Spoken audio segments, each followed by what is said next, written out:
Episode 324 of the TV Dudes, recorded March 17th, 2021. Tiger Money.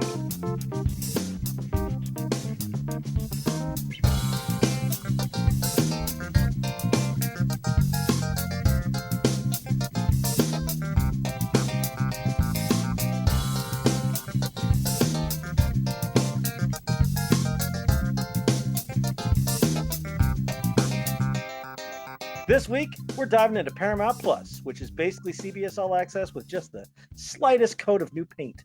We're going to be talking about their new dramas, specifically Equalizer, Clarice, and Coyote. So why is the episode called Tiger Money? Well, we'll explain that. But before we get to that, I'm Randy. I'm Kyle. I'm Les. And we're the TV Dudes. And we have Tiger Money, yo! Tiger Money! Yes. Yes, a year ago we didn't even know that you could buy a tiger for this cheap, and now we got checks set aside just for tigers. That's what it's for, right? The stimulus, it was all about Tiger Money? I'd assume so. More tigers for America? Don Jr. said it best. If I'd have known you could get a tiger for $2,000, I mean, maybe I'd have been on it. What was it you looked up the other day, Randy? Bobcats are 900? Bobcats are 750, I think. 750? And you said that you were all tiger or go home. Like no Bobcats. Yeah, I don't want to look like a Branson magician, man. It's tigers or nothing. Bobcats on leashes is just weak. I just want to be hypnotized like all of the meth heads who are hypnotized by the tigers. I just want to see. It's like no drug you've ever felt, just the purring of a 500-pound the lethal predator. It's like watching meth heads describe the smell of a baby's head or something. It's like, this is just weird, guys. Why are you in love with this? And then the stripes formed a double rainbow. Anyway, so next week will be TV Dudes plus Tiger, I guess, and Rawr. we're gonna rotate on our ship, so that'll be interesting. That'll be fun. So, before we get to our regular show for the week, it is time for our TV diaries. The Diaries of the Television Dudes. Brought to you by only the finest cocaine wine. So, I want to start off with Kyle. What you been watching this week? Haha. Yeah, because I guess the last time I was on the podcast was 2 weeks ago. Yep. And I had some pretty light TV diaries. But yeah, no, I've actually figured out how the TV works here in the hotel room. Turning that bad boy on. No, to be honest, it's kind of funny.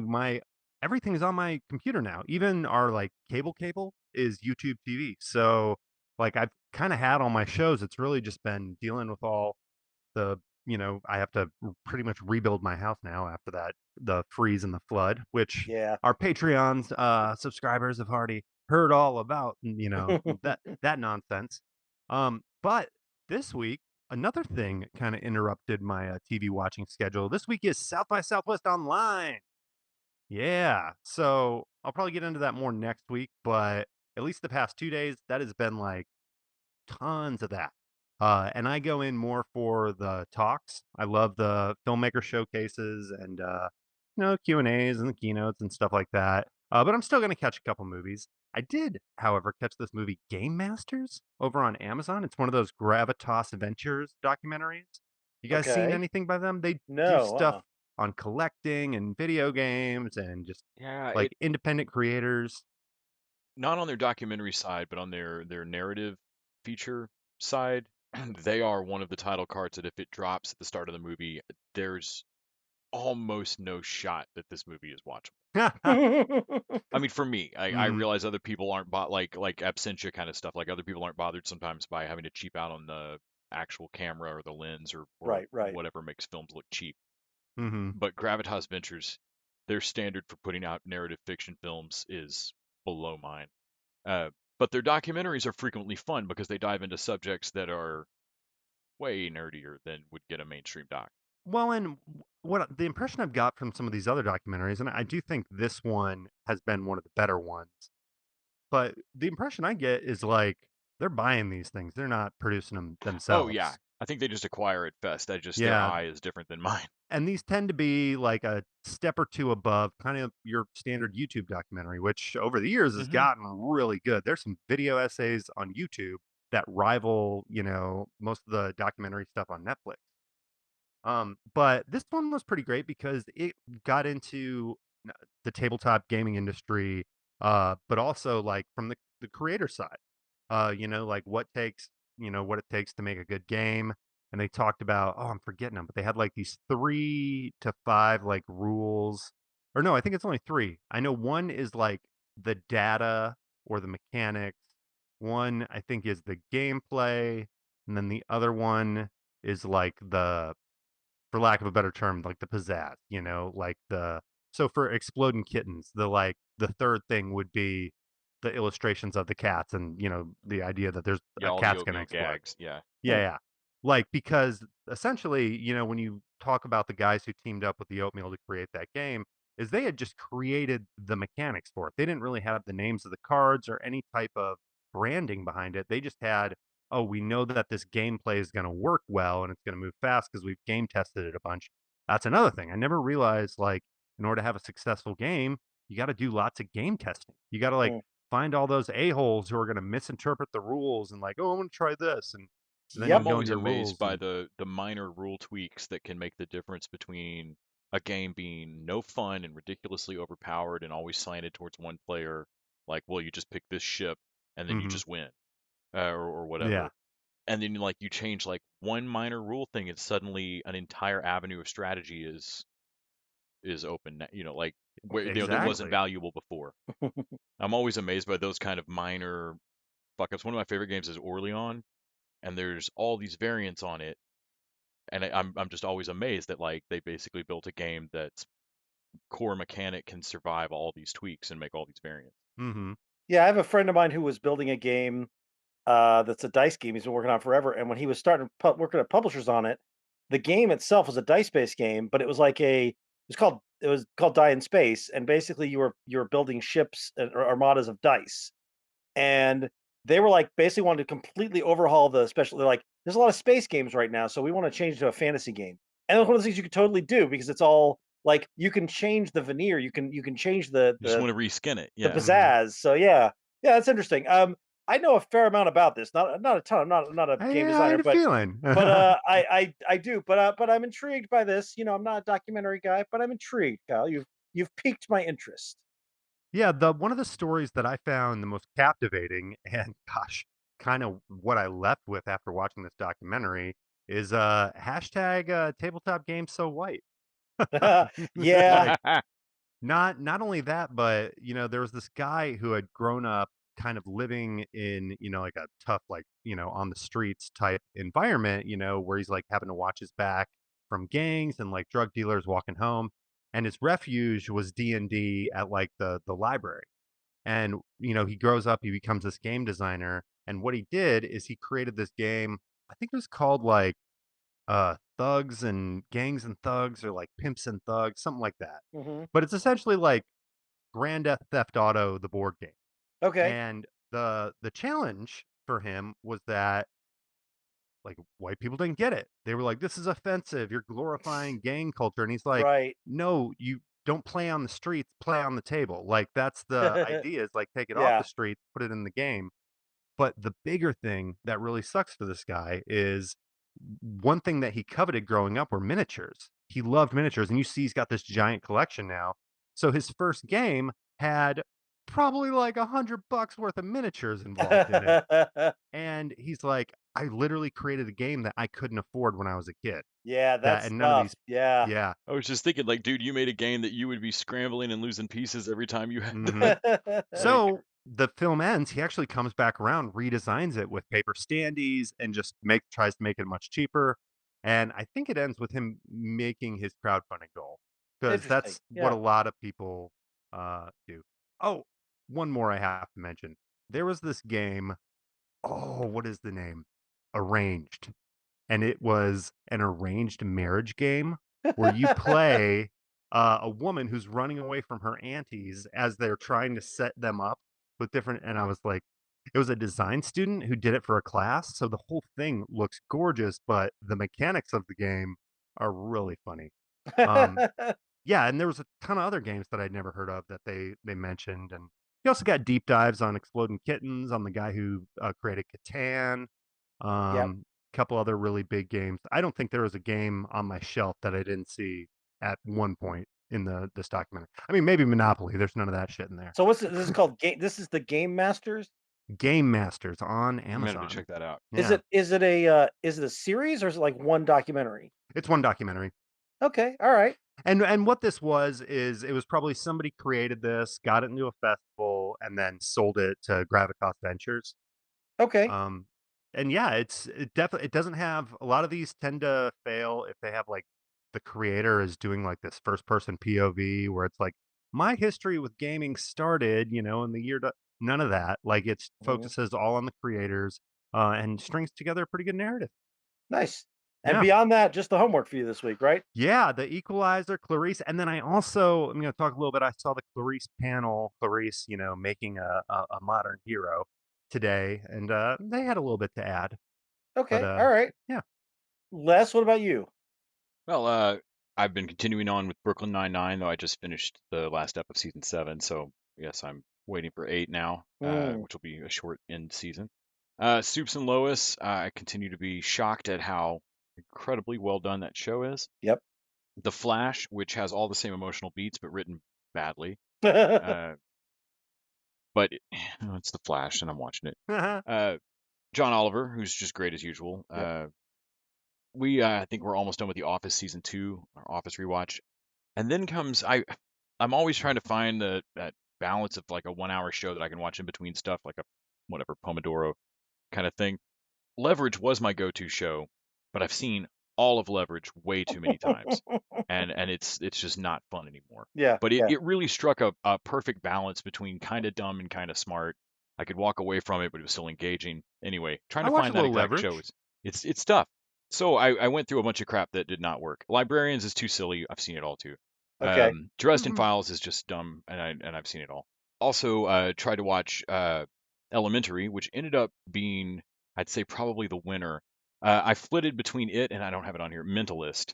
Okay. And I ended up Oh. watching, which I've also seen all of Mentalist, but I just started rewatching Elementary at season 1, and it seems to be fitting that balance really well. There's a mystery of the week, but I also like the overall character development. Elementary It also, has been on my list actually for a while because of Lucy Liu and because of the I know who plays Irene Adler and I love her. And so is it on Paramount Plus? no, it is on Hulu. Oh, okay, interesting. I might have to give It's that a Oddly, shot. it is ABC, not on right? Paramount Plus. Yes, it is. It should. No, it's CBS. It should be on Oh, Paramount Yeah. Plus. Okay. But it is not somehow. But it's over on Hulu. Might have to add that to I my love it. I know you don't like procedurals as much, but it's really scratching that itch. One thing I discovered in trying to find these when I was just trying to look for a series I've not seen, because even the Mhm. terrible ones I've seen all of, I ran across a thing called 5 Days Till Midnight. Okay. And I can't stress enough that this is stylized typographically as the number 5 IVE, Days to Midnight. Oh, None of 5 days that. is midnight, right? Yeah. Yes, 5 Days to none of that works. Like Days Till Midnight, what the fuck? Like it's all weird. It is a 5-part miniseries that ran on Sci-Fi Channel in June of 2004. Timothy Hutton, Randy Quaid, Oh. Carrie Matchett, who is oddly in Leverage and Elementary and a ton of other shit. She's one of those actresses you'll see her and go, "Oh, you." But I didn't make it through the opening credits of 5 Days Till Midnight. I would encourage everyone to go on YouTube and find the opening credits to 5 Days to Midnight, because they are the most 90s thing that 2004 could produce. Like it's I'm like doing somebody's kid had a Gravity Kills cover band, and their dad made a commercial for it, and it's like Timothy Hutton must have been their godfather or something. Anyway, he's a physicist who discovers a briefcase containing post-dated documents and evidence that indicates he'll die 5 days into the future. that. I don't know if it's terrible or not. The opening credits are so bad. So I fucking bad. I am doing that right after we finish recording. I'm gonna watch those credits. Oh my God. 5 Days to Midnight. 5 So 5 Days to Midnight. I would recommend instead, if you want to go watch something super fucked up, go watch Odyssey 5. That's actually cool. Yeah, I love Odyssey 5. My brother-in-law had his 5-year anniversary this week, and I sent him that 5 Days to Midnight trailer. I said to celebrate 5 years.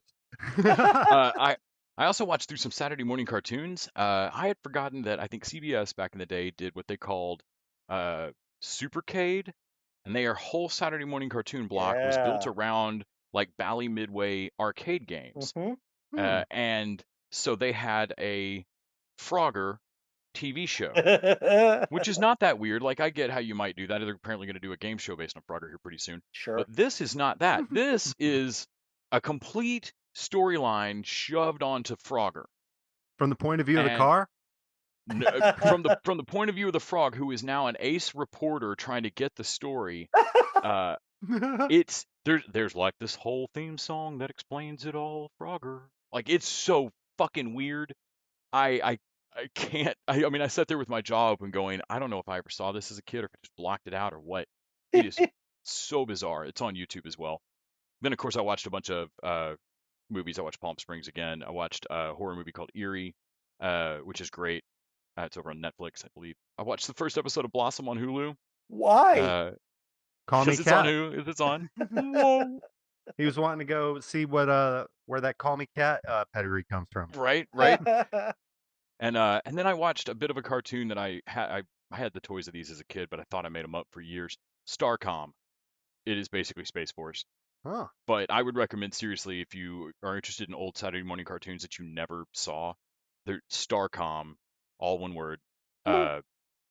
I don't know how much they spent on the animation for this glorified toy commercial, but it's way too much money. They went so over budget animating this thing for the 80s for a Saturday morning cartoon that no one saw.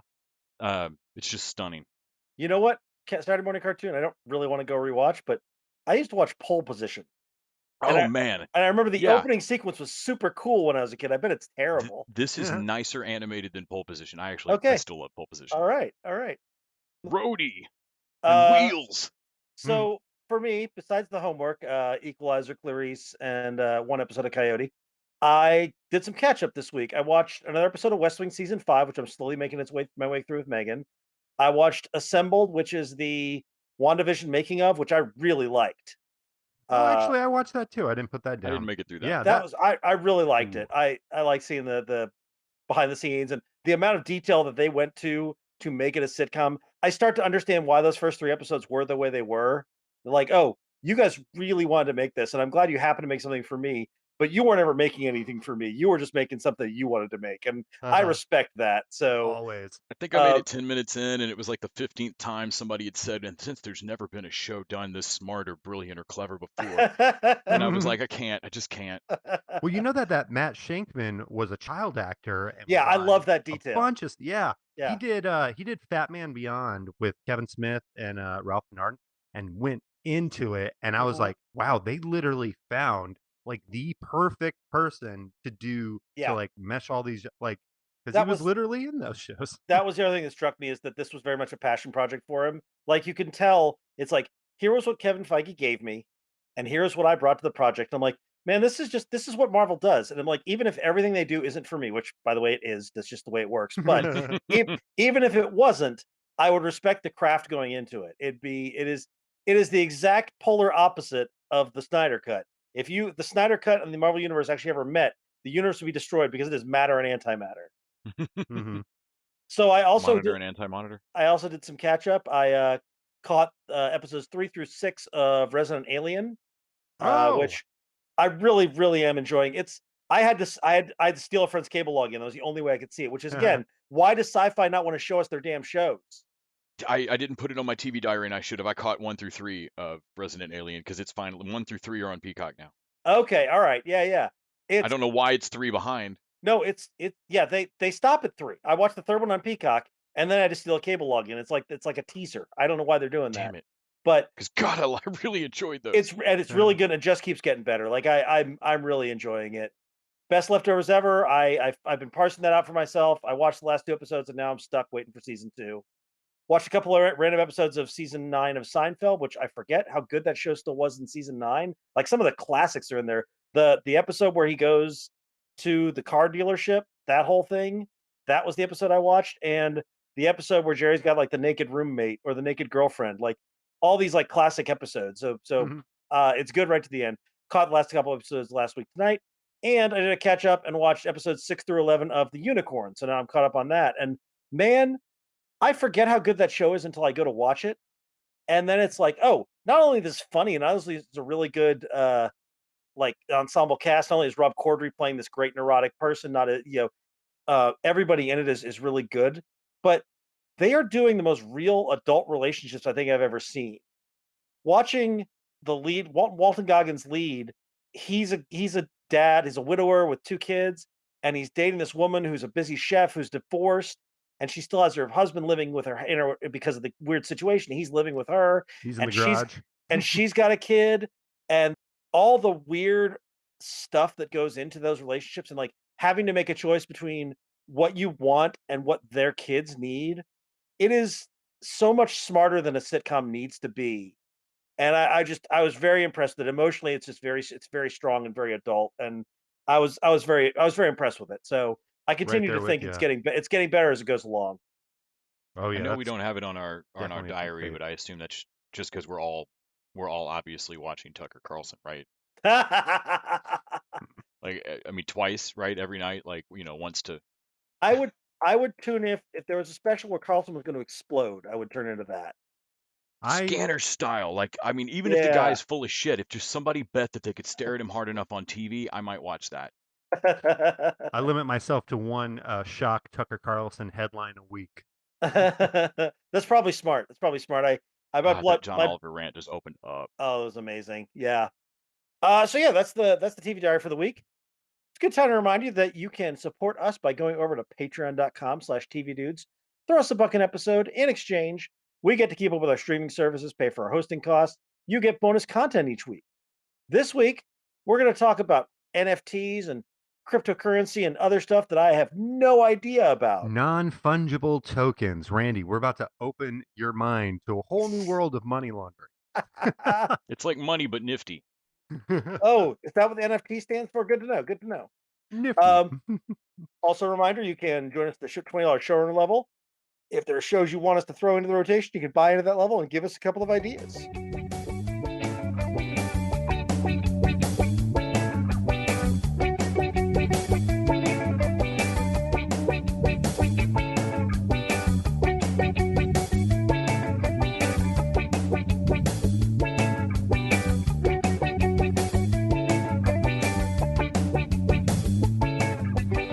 All right, y'all. Let's talk new business, and we're gonna do dessert first. We're gonna talk about the best of these shows, in my opinion, which is The Equalizer. Oh, you got that right, Randy. So I've never seen a minute of the original Equalizer. Have y'all watched the original Equalizer? I Oh, had. Okay, I mean, not so a lot, but I've seen it. I have 2 like DVDs, Blu-rays in my collection that have Equalizer trailers at the beginning, and every time I pop them in, I always watch that trailer because it looks badass. Now, But is no, it I have for the not seen the for the films. for the show? No, I'm talking about the show. Oh no, for the films, because there's 2. Oh no, Yeah. no. There's 2. Yeah, I've seen the 2 Denzel Washington Okay, movies. no, But I've have you seen the Higgins as a badass, like British Oh, 80s that show? show. No, Yeah, only the I original Google show. searched. Yeah. Uh, No, I've never seen the original show. I've never Stuart seen it. Copeland did the music. It's a Wait, good is 80s this show. based off that? Yes. Yeah. Yeah. Oh, I thought this was based off of Batman, and they just like changed everything to make it more Queen No, Latifah. no. And the Denzel Washington movies as well are based on the same. They're all Yeah. based on the same root Yeah. property. So Huh. this was I have not seen the TV show, but let's correct me if I'm wrong. It was basically like older man as badass vigilante, right? Yeah, and they're doing the same thing. Like they're taking somebody who doesn't like Queen Latifah makes a great badass, but she doesn't look like. I mean, she's not. They didn't get Ruby Rose for this. Like Right. she doesn't look like she's gonna Mhm. walk in and whoop your ass. Right. I felt like that was the gimmick in the '80s one too. This old like shut up old British dude, and like yeah okay, I'm just gonna take out a rather small pistol that you're gonna laugh at and shoot all of you with it. I'll say this. I do think Queen Latifah looks like a badass, but that's because I know she's Queen She's Latifah. oh yeah, but I Oh, just yeah. love that she walks in and they're like, "Hey, mama, shouldn't you leave?" And she's like, "Y'all Yeah. fucked up." Oh, the scene where she comes in on the motorcycle and she does like her hand like a gun and starts Well, shooting at him. yes, we will get to that. Okay. Oh, yeah. So this is basically Queen Latifah plays a single mom who worked for the CIA, was apparently quite the CIA badass. She is retired and she stumbles on a girl who needs her help. And the girl is basically she is on the run from these black ops hitmen, and she has She been just framed saw for the the wrong crime. thing. Yeah, she Yeah, just saw the wrong thing when she was taking out her trash at work. and the cops can't help her because the cops think she did it because she's been framed. So They like deep fake her into yeah, something, right? Yeah. So Queen Latifah, the ex-CIA badass, goes to her hacker friend and and who is also married to another friend who's like a sniper badass. Yeah. And And so the sniper badass is the stalker neighbor from Don't Trust the Bee, who is also in Cooper Bear's Guide to Life. I love her. Yeah, She's she's always funny. fantastic. and And the the hacker hacker, is Adam Goldberg, and yes, he steals the show from he of Queen the ass Latifah. whooping in Dazed and Confused that he didn't think we'd remember. Yeah, he is great. I love his constant like, I don't want to go out in public. All these cameras, what the shit? Yeah, I love that the two of them are married. Like that's such a great bit. And how bloodthirsty his wife is. Like Yes, she's just also- like, oh cool, we're gonna go shoot somebody. I'm backing her up. I feel like ever since Parks and Rec, we've gotten a lot more of that, where like people are just in relationships, and it's Yeah. no more the will they, won't they, because that trope just got tired so long ago. And you can there's have plenty so of much drama more in- fun, with a dynamic like this. By Yeah. the way, there's plenty of will there won't they here in the Equalizer though, and I love the way they're doing it with her and the detective, the good looking detective who's tracking her down. I love that whole thing. Yeah, this is one of the shows that could just be boring or cliched, and just that it's just like one level above where it needs to be to work. It's Mhm. skirting it. It is. At the end of the first episode when she makes it to her daughter's choir thing. Yep. And she's standing there with it's Captain Gregson from Elementary. You mean Mr. Big from Sex and the Mr. Big City? from No, Sex sorry, and the City. it's not him. It's Mr. Big. It's Chris Noth. Yeah, so it's Mr. Big from Sex Love and the City. love Chris Noth, by the way. Oh yeah. And she's standing there with him, and I'm sitting there thinking like, okay, so you did make it to your daughter's thing, but you made it into a work meeting. I was Instead. thinking the whole time, like, they are telegraphing this too much that she's gonna miss. Obviously, she's gonna make it. When Yeah, you and drop then- it that many times. And then she had like it was so on the nose, and even down to her like, what do they used to call you in Kandahar? The Equalizer. I loved Like, that. I'm it's just- sorry. it's I'm a a- sucker for that. I mean, I am too. I'm watching all the CW shows and everything, but like it's. There were a couple of times where I thought, you could have shown me this over 2 episodes, but instead, well, cool, we're just gonna say it. All right. Yeah. Mhm. And there were just some shortcuts where I was like, I wish they'd step up a half step more, but it is better than I ever expected. And Queen Latifah Yeah. is fucking awesome on screen. She's great in this. Everybody in this is good. The That's team, the thing. her and the whole crew, I am willing to overlook some of the goofier silliness of virtue of the fact that the ensemble, I can tell already the ensemble is going to be wonderful. Well, and also I love the way they're playing the relationship between her and the detective. It's not like he can't figure out who she is. It's like, oh, I know what you look like. I can't track you down, and I don't really want to. We're playing a little cat and mouse thing, but Mhm. kind of I want to help you because you're doing the right thing. I like that relationship. I was a little afraid that when the girl had the deep fake and all of that, Yeah. I was afraid that like the cop was about to be super dirty Yeah. or a real Oh shithead yeah. Right. Yeah. and not let it go. But no, Yeah. like once the evidence play, he's fine. They could do a uh, misdirect like that. did- I also did you think wa- that line where they say the equal, like, what that's an acceptable amount of catchphrases for a show like this. Some of our other shows decided to up the catchphrase amount. Mm-hmm. Les, did you watch all 3 of these or just the first one? No, I think I just watched the first one. I may have Okay. watched 2. Because I think I gets. watched 2. I think it gets better as it goes along. And the third one has the thing that Mhm. Kyle was referencing, which is a throwback to that comic and the movie The Losers. You Okay. remember this? Yes, Mm. where he does the finger guns thing? Yes. And Oh, that's where that's from. Okay. it had to be a nod because the people who make this show have made some like nerdy stuff before, and I feel like they knew what they were nodding to. But they do a bit where she's like, yeah, she gets her fingers out, and her buddy the sniper is like taking stuff out for her, Nice. Mhm. and the gang's like, what? How's she doing that with her fingers? Ooh. But the little cherry on top of that, though, the thing that made it not just a riff on the thing I'd already seen, is when she's walking out and her slightly psychotic sniper buddy, and she's like, you're really not good. I was pointing to the tire. She's like, the tire wasn't going to make enough of an impression. That's why I shot out the window. Like I didn't miss. I Your didn't miss. your target was stupid. It was exactly that. And I loved that. That whole scene was great. such a great shit talking scene. Mhm. I'm riding out of here on that bike. Sorry, it doesn't come with training wheels. Yeah.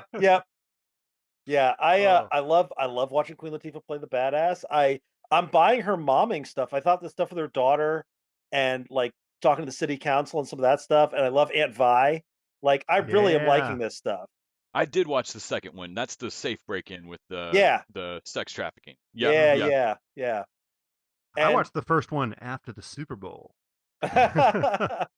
That was like, this got so much Super Bowl like plug action. Like there was probably a commercial for every hour. you know, the other thing that I really liked about this, and it is, I worry about things being propaganda-ish, especially when you're dealing with like the CIA and all that. I Hmm. don't want the CIA to be portrayed as super good guys. I don't want, but this is all about how the system doesn't work. The And CIA come off as creepy stalkers, dude. They yeah, won't let her be. and the people she's helping are, it's almost always people who are African American or who are, they did, they delved into the sex work aspect of things. She is dealing with people who are on the outs and who are not served by the system. And even her cop friend, like he's not like by the book cop guy. They're portraying him as someone who, like, yeah, he realizes that there are flaws in this and there are holes in the system, and that's why he sort of lets her go with this kind of stuff. And I think they're walking a good line there, I think. In the same way Yeah. that the recasting of Batwoman made Batman work better for Yeah. me in 2021, Yeah. because and she even outright says it in in the season opener this year. I think she's like, no, I'm a black girl that's been fucked over. She doesn't say fucked over. Yeah. Who just found the bat suit. Mhm. I know what I'm doing. Yeah. Dude, Like I'm about to go kick the shit out of some people. I get major Batman vibes from this. I mean, Oh, yeah. we- Yeah. everything she's got her I own think you Lucius said that on Fox. text. Yeah. Yes, it's like Queen Latifah decided to be Batman, but can't be bothered to put that stupid fucking suit on. Yeah, Like, it's like everything she was like, oh well, I wouldn't do. I got a kid now. Yeah. My She's like- parents she's like- didn't die. My mom lives with me.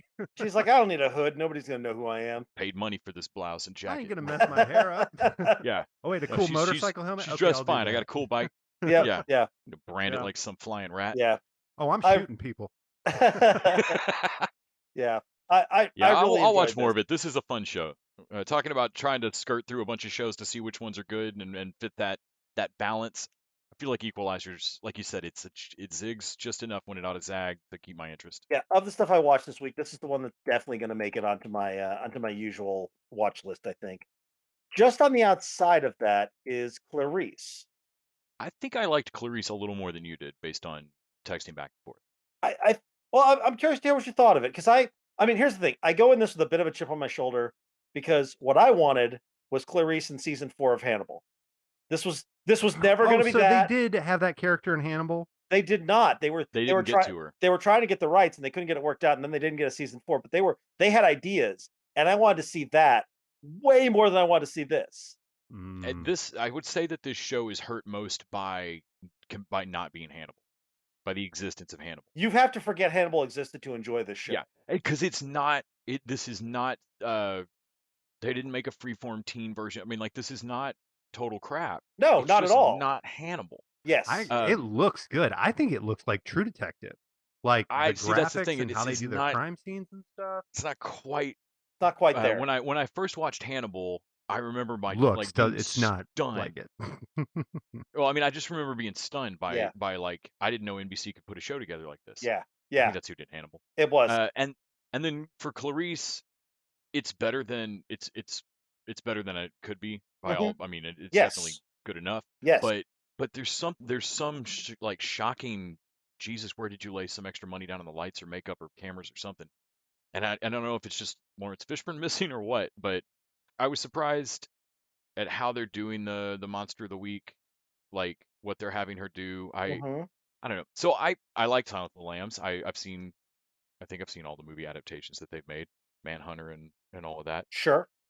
But I didn't need a series of this. I didn't really care about the Hannibal series until it turned out to be so fucking good. Yeah. But I wasn't excited just because it was Hannibal. And I didn't need this. That said, I was surprised how I watched the first 2 episodes, and I was Okay. really surprised by the end of the second one that I was liking the team, Yeah. and I didn't expect to. So let me throw out the premise real quick for people, because I think, I just assumed everybody knew the premise. It's serial killers. well, but it's not. That's the interesting thing. It's like Clarice Twist! Clarice is the person who caught Buffalo Bill, like, still basically as a trainee, Mhm. and she basically in so doing pissed off all the people at the FBI, and now she's basically working. no. It's a quanta no. So basically, she is she is working her way at this in the basement, and she's not being allowed to do the profiling and that kind of stuff she wants to do. And she also has a bit of PTSD from the things she did. And the girl who she saved also has PTSD from being held by a crazy person. And her mom happens to have become the attorney general. So the attorney general calls Clarice, and it's partly, I think, as a favor, but partly because she wants her to do the job to join this violent crimes task force that she's got, run by a guy who is one of the people who Clarice had run-ins, and they're supposed to be like a special violent crimes unit. And the first case they catch, it turns out not to be a serial killer, but like a conspiracy involving like Aaron Brockovich style corporate malfeasance. And Clarice catches this, but she's pressured not to say it. And so basically, and they are very quickly put onto other violent crimes. So the second one's all about a cult, like a Waco style cult thing, and they are not really investigating serial killers. It is more like they are doing other crimes, and they're sort of that weird space. And the through line of it all is a corporate conspiracy, like the insider kind of things. Well, and kind of what like the attorney general's not a bad guy in the like I'm not going to prosecute any of this, but No, she's a horse trading politician. Like she's a very like no, we're gonna not get this shiny victory today in order to get a low grade dull victory across months. right. And also, are we sure that the attorney general is not played by Margot Martindale? I know, right? She's great. Yeah. Love She her. should be. I can't believe it's not her, but no shade on that actress for not being Margot Martindale, but Jesus, how is that role not? Also, it's a period piece. Is it? I couldn't figure out when it was I actually didn't set. catch that. Because you notice how much they're using beepers and faxes and all that kind of stuff. It is a period piece because Silence of the Lambs takes place in what, 87, something like that. So this is like a year. This is like a year later. Lisa and I were trying to figure out after the second episode. We didn't go back and look, but we were discussing like, okay, is this set after when Silence of the Lambs really was set, Yes. or is it set after Silence of the Lambs was set, but they've moved everything up so that Silence of the Lambs happened last year? No, they are just, definitely using it as a period piece. I just call this period in time John Grisham. Like whenever you see that stuff, it's just taking place in John Grisham. So I will say I watched 4 episodes of this, or 4 or 5 maybe. I'm all the way caught up. And what I discovered is, yeah, 5 of them. As it goes on, it gets better. Okay. Like I feel like there's a twist at the end of episode 4 that leads into episode 5 that I was like, wow, this is pretty dark, and I'm kind of surprised they did it. It makes Clarice kind of stupid, but I like where they went with it, and so I was willing to forgive her being a little easy to catch after the person who managed to get Buffalo Bill. But also, they're definitely like building more on the friendship she has with her cold case buddy, her poor roommate. They're building up that ensemble, and the ensemble cast is really good. It's the guy who was the warden in Orange is the New Black. He's playing like he's their communications guy and kind of the older guy. And then it's Cal Penn, always great. And their sniper dude, I don't know who their counter sniper dude is, but I really like that character too. And the guy who's playing Paul Krennic, who's her boss or whatever, also really good. Like it's a good solid cast they've put together here. Well, that was one of the things they talked about in the panel is that they definitely didn't want to make this what everybody was expecting, which essentially was like a murder procedural starring Clarice. Yeah. Like they wanted to create this ensemble show and really have kind of the strength of the show be all of the supporting characters and Clarice just kind of acting like she's just caught in the chaos. By the way, 1991, I was wrong. It's 1991, not 1987. Oh, way John Grisham. But yeah, I actually was a little disappointed with a few things. Starting with the show, there is a lot of catchphrases. All right. Yeah. It's like every 2 minutes they are making some like Silence of the Lambs. Hello, Clarice, Oh, what's that on your phone? Is that lotion on your skin? You weren't supposed to make any deals with him. It wasn't a deal, it was a quid pro quo. Yeah. They're definitely nodding a little hard. Which I Her love. accent is freaky. The opening sequence, which is very much, like based off of the Silence of the Lambs artwork. But that's all I needed. I did have to look up real Death's Head moths just to see if they are that Scully, and they are pretty close. Yeah, for sure.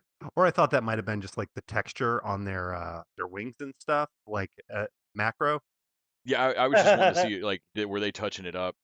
And they might be a Mhm. little bit, but not much. Nature's pretty creepy. I do want to say Rebecca Breed's one of the things that I really love about this show, and I think Les, you sort of mentioned it, is that her accent, it is like dead on Jodie Foster as that character. And it's weird to hear it coming out of somebody else's mouth, but it also immediately like, oh, that's Clarice, even though she looks Yes. nothing like her. No, she doesn't Mhm. look. Yeah, her lips aren't quite right. Like she really doesn't look quite right. But her voice is so eerily on. It's like somebody doing Forrest Gump. I know you're not really doing Alabama Mhm. Yeah. Southern accent. You're doing Forrest Gump. But like I know you're not really doing Southern accent. You're doing Jodie Foster's Southern accent.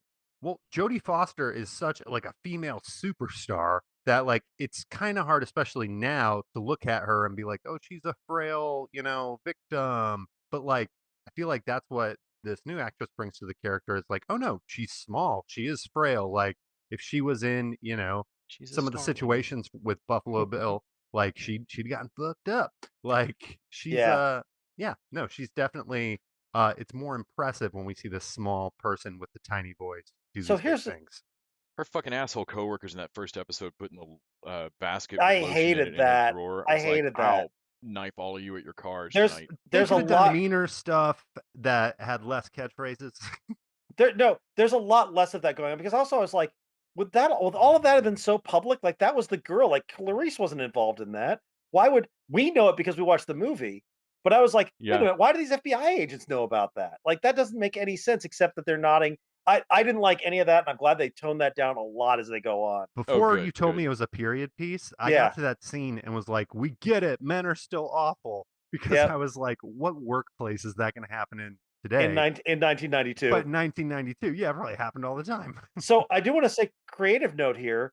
The writers and showrunners are Jenny Lumet and Alex Kurtzman, who are heavily involved in the Star Trek stuff. She was a consulting producer on Picard. She wrote 2 of the short treks. She wrote 4 episodes of Discovery, and she's working on Strange New Worlds.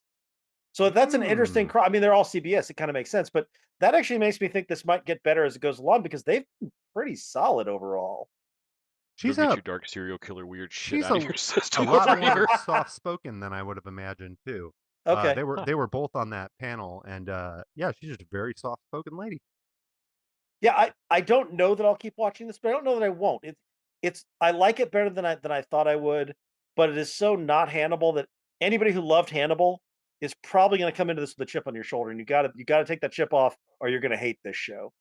Jane Atkinson is the actress that I keep thinking is Margot Martindale. Oh, okay, That's yeah. That's the Attorney General.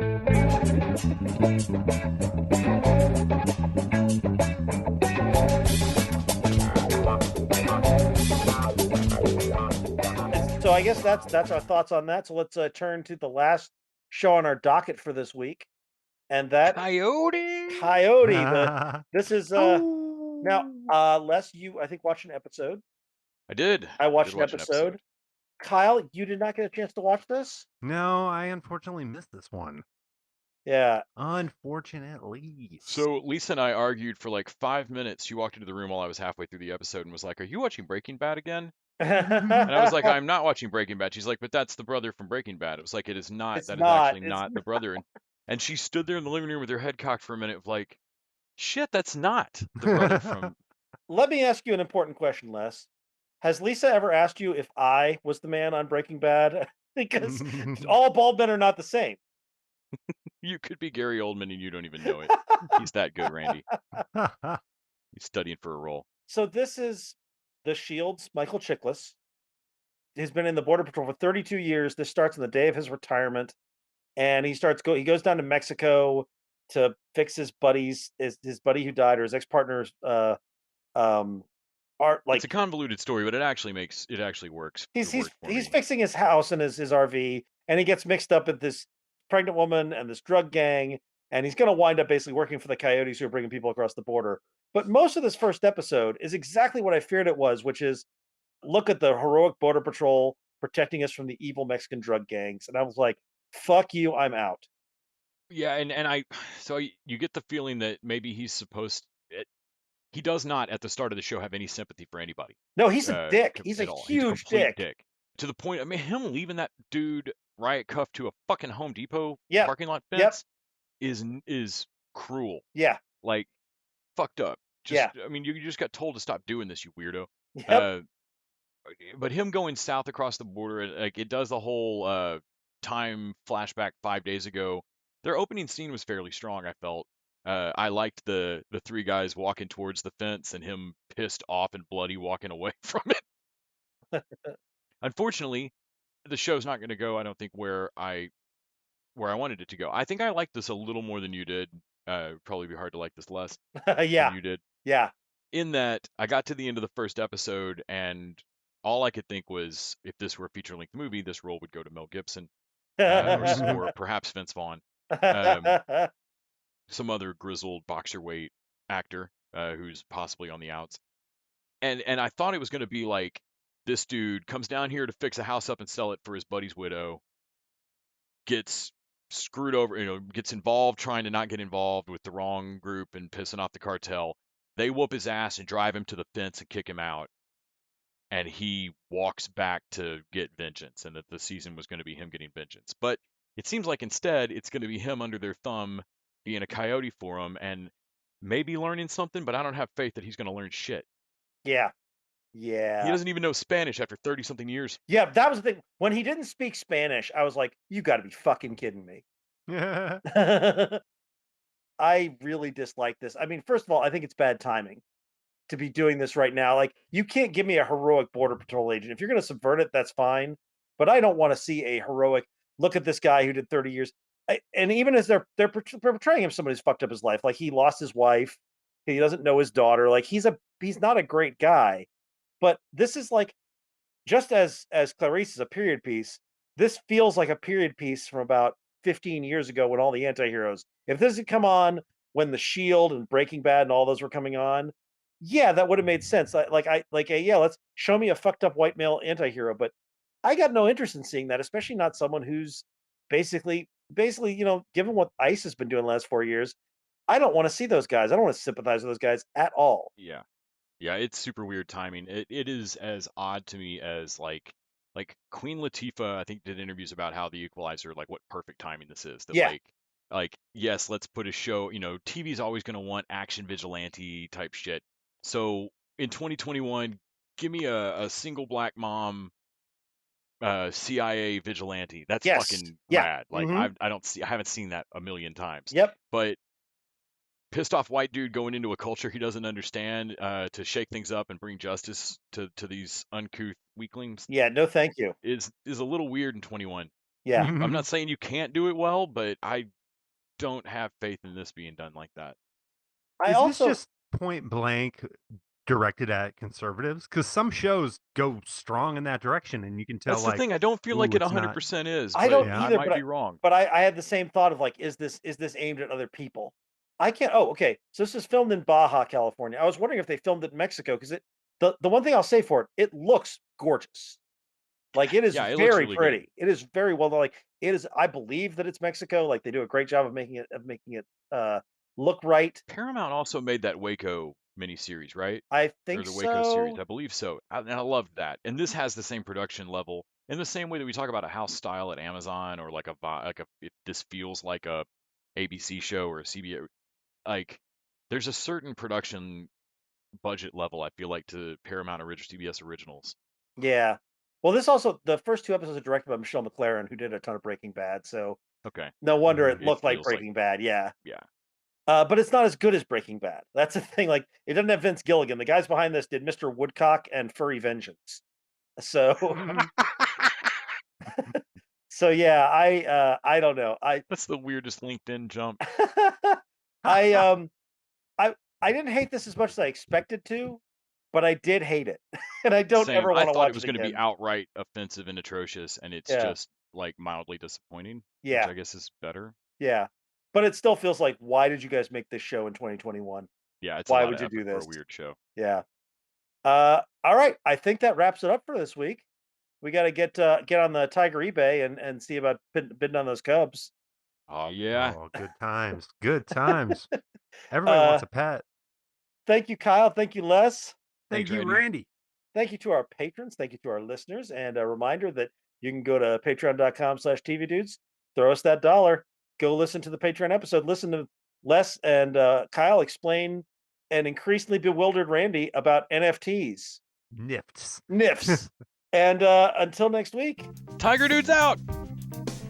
The TV Dudes is an independently run podcast out of Austin, Texas. We are exclusively listener-supported. If you'd like to help us out, go to patreon.com/tvdudes. You can also find us on Facebook, Twitter, and Instagram at TV Dudes. All the music for our show is done by our friend and original TV Dude, Gregory J. Amani Smith. To find out more about us, go to thetvdudes.com. I'm Randy Lander. I'm Les Weiler. And I'm Kyle Scott. Thanks for listening.